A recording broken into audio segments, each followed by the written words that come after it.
ఇప్పుడు ఇతనే dirty, వీడో dirty fellow. నేను చెప్పేది, నీకు ఏదైనా ఒక సమస్య వచ్చినప్పుడు ఆ సమస్యని పరిష్కరించడానికి ఉంటాయి. నువ్వు ఎంతసేపటికి మీడియా సమావేశం పెట్టి ఒక పోర్టు మీద బురదల్లి, ఇప్పుడు దాని అర్థమైంది, ఇప్పుడు అర్జెంటుగా పోర్టు వాడి తనకు రుణమాపనం ఇవ్వాలి, జరగాలి. ఎన్నికల దగ్గరికి వచ్చాయి కాబట్టి బ్లాక్మెయిల్ పాలిటిక్స్లో భాగంగా నువ్వు ఎందుకు దానికి సంబంధించినటువంటి దాంట్లో ఒకవేళ వాడు నిజంగా జరుగుతుంటే వాళ్ళ దృష్టికి తీసుకువెళ్ళావా? మేము ముందుగానే మాట్లాడాం, మీరేదో కంటైనర్స్ని స్లోగా విత్డ్రా చేయాలనేటువంటి ఆలోచన ఉందంట, మీరు మెడ్రాస్కి కంటైనర్లు మారేస్తున్నారంట, మొత్తం ఇది దీనికి సంబంధించినటువంటి దాంట్లో ఓన్లీ ఇది మామూలుగా డ్రై పోర్ట్గా డస్ట్ ఇదిగా మారేటట్టు ఉంది, కాబట్టి మీరు దాని మీద దృష్టి పెట్టండి అని చెప్పి అడిగాం. వాళ్ళు హెడ్ ఆఫీస్తో మాట్లాడి మేము మొత్తం కూడా ఒక్కసారి తీయటం లేదు, ఆపరేషన్కి సంబంధించి వెజల్స్ ఇక్కడికి రావడానికి ఇబ్బందిగా ఉన్నటువంటి మారుస్తున్నామని చెప్పారు. దానికి సంబంధించి ఎప్పటికప్పుడు వాళ్ళ సీఈఓతో మొట్టమొదటి దాదాపుగా ఒక నెల రోజుల క్రితమే ఈ చర్యలు తీసుకుంటున్నారన్నప్పుడు మాట్లాడాం.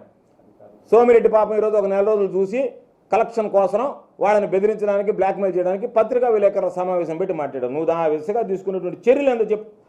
వాళ్ళకి ఏమన్నా లెటర్ రాసావా? వాళ్ళతో ఏమన్నా మాట్లాడావా? వాళ్ళకి ఏమన్నా చెప్పావా?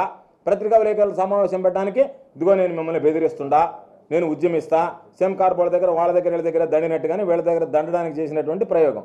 కాబట్టి చంద్రమోహన్ రెడ్డి ఏది మాట్లాడని అందుకే చెప్పా, రాజకీయాల్లో కిరాయికి అమ్ముడు పోతాను నేను, రాజకీయాల్లో కిరాయికి కూడా పాల్పడవచ్చు, కిరాయి వ్యవహారాలు నడపచ్చు రుజువు చేసినటువంటి ఆ సిద్ధాంతాన్ని, కొత్త సిద్ధాంతాన్ని రుజువు చేసినటువంటి వాడు కిరాయి సోమిరెడ్డి. మామూలుగా అంగన్వాడీ కార్యకర్తలకు సంబంధించి ప్రభుత్వం కూడా సానుభూతితో ఉంది. అందుకనే ప్రభుత్వం దానికి సంబంధించినటువంటి మనం ఈ రాష్ట్రంలో, ఈ దేశంలో ఇచ్చేటువంటి అన్నిటిలో కూడా గౌరవప్రదమైనటువంటి జీతం ఇస్తున్నాం. మరలా జీతం పెంచాలనేటువంటి ఆలోచన కూడా ఉంది. దాని మీద మీరు నమ్మండి, విశ్వసించండి ఉపసంఘానికి సంబంధించినటువంటి వాళ్ళకి అష్యూరెన్స్ కూడా ఇవ్వడం జరిగింది. నేను కూడా కోరుకునేది ప్రతి ఒక్కరికి అంగన్వాడీల మీద అందరికీ సానుభూతి ఉంది.